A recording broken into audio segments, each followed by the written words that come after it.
포스코 인터내셔널 2022년도 3분기 실적을 스루풋 회계로 분석을 해서 소개를 하도록 하겠습니다. 매출은 17% 증가했고요. 영업이익은 47%가 증가했습니다.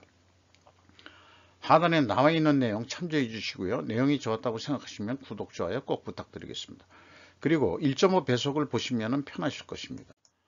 원가회계 손익으로서 매출은 26조 원대로서 전년 동기보다 17%가 증가했습니다.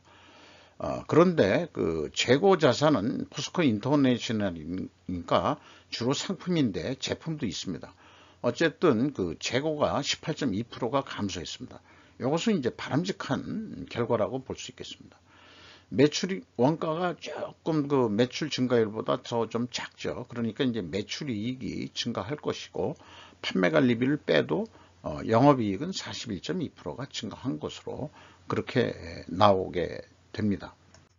그럼 스루풋 회계로서 보면은 매출에 비례하는 매출 재료비는 16.8%가 증가했습니다. 그 매출 증가보다 약간 좀 적죠. 그러니까 스루풋이 20.2% 증가하고 스루풋률은 마진율은 0.2% 상승했습니다. 운영비용이 12.4% 증가했습니다만은 생산성이 상승하고 영업이익이 4,118억 원으로서 47%가 증가했습니다. 그리고 그 무역회사긴 하지만은 제품 생산하는 게 있어가지고 원가회계 영업이익보다 31억 원대가 더 많이 이익이 났습니다. 이것은 그 재고가 감소했기 때문입니다. 그래서 무역회사이기 때문에 상품의 재고가 물론 많습니다만은 여기도 포스코와 마찬가지로 그 수치들을 문자 속성으로 입력해서 이렇게 계속 그 계산을 하려고 그러면은 일일이 숫자로 재입력해야 된다는 그런 불편함을 포스코 인터내셔널도 주고 있습니다. 매우 언짢은 상황입니다. 어쨌든 그 WCAI 그 제품은 뭐 크게 이 사이즈가 작습니다만은 1천억 원대가 감소한 것이 그러니까 이제 이 상품에는 주로 가공비가 배부가 안 되는 거고 제품에 되니까 3%뿐이 안 되거든요. 가공 비율이. 그러니까 차이가 크게는 안 납니다. 그럼에도 불구하고 원가회계 영업이익보다는 이익이 더 낮다 이렇게 말씀드릴 수 있겠어요. 포스코 인터내셔널이 그 불확실성에 대한 그 표현을 사업보고서 주석 말미에 얘기를 했는데 불확실성은 합리적으로 추정할 수 없는 게 당연하다 생각을 합니다. 그렇다면 불확실성에 대한 대응책은 무엇인가? 라는 질문을 던져보고 싶어요. 그래서 그 미얀마 쿠데타 역량의 불확실성은 그 포스코 인터내셔널이 천연가스를 그 미얀마에서 그 개발 성공했기 때문에 하고 있지만은 여기 내용을 읽어보면은 과도 정부가 2021년 8월 과도 정부가 쿠데타가 났었죠. 그래서 그 2023년 내년 8월까지 연장해 가지고 나중에 총선을 실시해서 정권을 이양한다 뭐 이렇게 되어 있는데 아웅산 수치가 여사가 이끄는 NLD 국민민주혁명 죄송합니다. 그걸 해체할 예정이라고만 언급되어 있고 관련해서 미얀마 가스전등 당사 사업에 미칠 영향은 합리적으로 추정할 수 없다. 뭐 이런 얘기고요. 그 다음에 러시아 우크라이나 침공 역량의 불확실성에 대해서도 관련이 있는 게 러시아 및 우크라 고객사를 향한 매출 채권에 대해 대손 충당금 4억 6,900만 원 그 설정을 했던 얘기고 그 다음에 이제 우크라이나 곡물 터미널 보관 재고에 대해서 평가 손실금을 충당을 했다. 이런 얘기입니다. 여기도 마찬가지로 합리적으로 앞날을 추정할 수 없고 재무제표에 반영할 수도 없다. 그런 얘기가 되겠습니다. 일반 기업들이 다 그냥 거의 천편일률적으로 합리적으로 추정할 수 없고 재무제표에 반영이 되지 않았다. 이렇게 얘기를 합니다. 그래서 좀 찾아본 건데 미얀마 군부 쿠데타는 친중으로 흐르는 아웅산 수지 여사를 차단한 것으로 해석이 전하고 있습니다. 로힝야족 학살은 중국 속류관 제가 오탈렌 안전을 위해 저지른 만행이다라고 표현할 수 있겠습니다. 그렇다면 포스코 인터내셔널의 가스는 어디로 판매되는 것인가? 대중국 확률이 거의 100%일 것 같다. 매출 비중은 근데 포스코 인터내셔널 매출 비중의 3.4%지만 요게 이제 마진이 좋은 걸 거란 말이죠. 왜냐면은 그걸 뭐 액화해 가지고 한국에 들어오는 그 운송비나 그 처리 비용보다 바로 그 이 중국으로 가는 송유관을 통해 가지고 하면은 마진이 더 좀 많이 남겠죠. 뭐 그럴 거라고 생각하는데, 그럼 그 포스코 인터내셔널의 가스전 성공한 데가 그러면은 도대체 위치적으로 어디냐? 요게 이제 궁금해지는 거거든요. 그러면 이제 회사가 써놓은 걸 보면은 미얀마 A1-3 아니 A-3 광구다. 이래가지고 지분 참여율이 51%도 있고, 오프쇼 미드스트림이라고 해서 가스 운송 시설인데 액화 시설이 있다는 얘기는 없어요. 그러니까 바로 그냥 가스로 그냥 보내는 것 같은데, 여기에도 이제 자본 지분율이 51% 돼서 그러면은 그 49%는 그러면은 어디냐? 미얀마냐? 그런 표현들이 없어요. 중국이냐? 그런 표현들이 없어요. 그건 좀 떨떠름한 얘기입니다. 그 해상 파이프라인 및 육상 가스터미널 운송 시설이라고 되어 있고, 미얀마 북서부 해상 및 인근 육상이다 이렇게 되어 있거든요. 그럼 미얀마 북서부라면 바로 여기 그 로힝야족이 사는 쪽 여기 아니냐? 차유퓨항 쪽 어딘 것 같아요. 그러니까 거의 뭐 그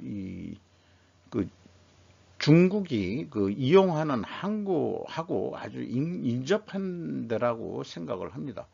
근데 요 그 화면을 캡처한 것은 일본이 나름대로 또 그 동서경제회랑이라고 또 투자해가지고 하고 있는 그런 또 사업이 있는 모양입니다.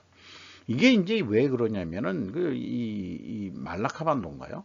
이쪽으로 뺑 돌아서 오면은 운송비가 비싸지니까 열로 와가지고 그 필요한 그 베트남의 다낭, 동화 이런 데다가 이제 뿌려주고, 그다음에 베트남 경제가 계속 발전하고 있으니까 그 다음에 이제 디웨이라는 데서 호치민까지 이렇게 그 하는 거에 일본 자본이 이제 또 들어가 있다 이런 얘기가 있는 거네요.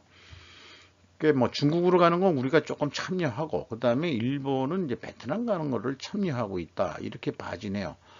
이것도 이제 새롭게 느껴지는 겁니다. 그런데 그 운송 시설이 그 파이프라인 인치가 그 32인치 그 파이프라인이 되는데, 32인치면은 제 허리둘레 하고 요거보단 제가 좀 더 두꺼웠었는데, 일단 직경이 32인치고 길이가 110km라고 되어 있고요. 면적은 뭐 46만 1342 평방미터라고 약 14만 평이라고 소개를 하고 있습니다.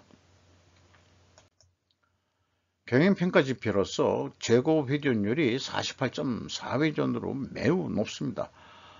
연간 52주니까 뭐 52주는 당연히 넘을 거고요. 3분기까지 48.4회전이니까 14.4회전이나 크게 증가했거든요. 그러면 이익도 증가할 거라고 저는 그렇게 봅니다.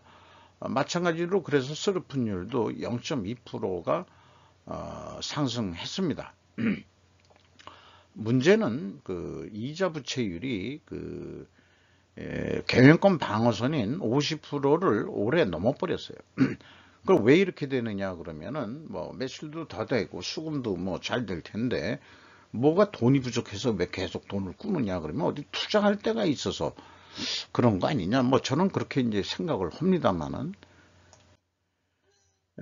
비성분 내역을 보면은 회사는 이 CSM 매출 원가만 표현을 해가지고 제가 요거를 재고자산 명세와 그 다음에 상품의 매입액으로 역산으로 분리해서 넣은 수치가 되겠습니다.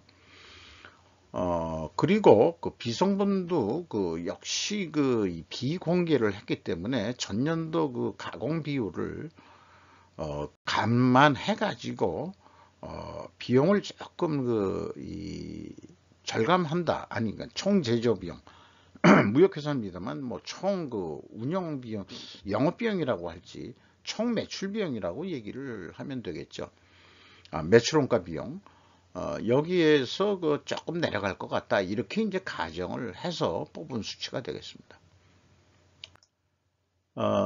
재고자산 회계 투명성 1단계, 2단계는 그래서 의미가 없고요. 그 다음에 현금 흐름표도 공시를 안 했습니다. 그러니까 포스코 쪽이 왜 갑자기 이 분기 보고서에 왜 생략하는 것들이 많아졌는지 이해하기가 좀 어렵네요. 꿀리는 게 없는데 왜 아무리 분기 보고서에는 생략해도 된다는 내부 아니 금감원의 기준이 있는지 모르지만은 상장 기업이라면은 이러시면 안 됩니다라고 저는 말씀드리고 싶어요. 그래서 비성분 내역이 없어가지고 연간 작년도 매출액을 한번 보면은 1612억 원이 나갔는데 이게 12.1% 증가했었고요. 직원 수는 직원 수도 올해 아니 작년 연말 직원 수가 되겠습니다. 이게 13명 정도 나갔다 그러면 그냥 자연 감소원 아니겠느냐 이렇게 되는데 인당 평균 임금이 한 1억 3천만 원대로서 무역회사로서 상당히 높은 인건비를 지급하고 있다 이렇게 봐집니다. 이렇게 해서 3분기까지 실적을 통해 가지고 연말까지 매출을 예측을 해보면은 한 32조 3천억 정도 하지 않겠냐. 그런데 원래 계획했던 건 한 5천억 정도 남는 건데 이 재고가 너무 증가해 가지고 시뮬레이션을 재고를 15% 줄인다 이렇게 봤을 때는 이게 한 1,800억 정도가 적게 이익이 나게 돼 있는 게 원가 회계의 맹점이라고 할 수 있겠습니다. 이것을 좀 보여드리기 위해서 재고를 15% 줄이는 거로 그렇게 샘플을 만들어 봤습니다. 그러면 스루프 쪽으로 봐서는 원가 회계보다 매출 예측액이 더 높아지는 게 현상. 일반 제조업체에서는 원가 회계가 하는 매출 예상액보다 스루프 매출 예상액이 적게 나오게 돼 있어서 그런 걸 가지고 단정적으로는 얘기 안 했지만은 스루프 회계가 인플레를 약간 억제하는 기능이 있지 않느냐 이렇게 이제 의견들을 말씀드렸는데 유통이죠. 무역회사라면 유통인 경우에는 가공비가 배부되는 그런 재고자산의 비중이 작으니까 실제 판매되는 대로 하는 거니까 원가 회계보다는 예측이 더 나오는 것으로 그렇게 이해가 됩니다. 제가 알고리즘을 만든 거지만 모든 업종을 다 똑같은 알고리즘을 적용하는 거거든요. 그래서 32조 5천억 원이 될 것 같다. 그러면 이제 남는 게 4,900억 정도. 그러면은 좀 더 이익을 내야 되지 않겠냐. 그렇게 되면은 역시 재고 회전율을 0.8% 정도 증분을 시키는데 성공을 한다 그러면은 약간 매출액이 증가해 가지고 재고만 감소했을 때 어떤 예상 이익과 그 다음에 이제 매출을 증가시켜서 했을 때 이익 간의 차이가 한 1,900억 원 사이에서 아마 탁자권이 형성되지 않겠냐. 이렇게 예상을 해 봅니다.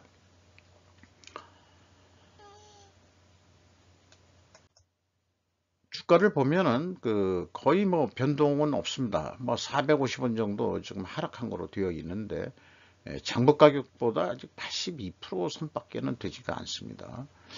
100% 선 정도 되면 좋겠지만은 포스코 인터내셔널이 미얀마만이 아니고 말레이시아에서도 개발하는 게 있고 또 여러 군데 있는 것 같습니다만은 어쨌든 포스코 홀딩스가 62.9% 지분을 가지고 있고요. 국민연금공단이 10.08% 가지고 있고 외국인이 8.58% 지분을 가지고 있습니다. 이상 포스코 인터내셔널 2022년 3분기 실적을 스루포트 회계로 분석을 해서 소개를 해 드렸습니다. 마치도록 하겠습니다.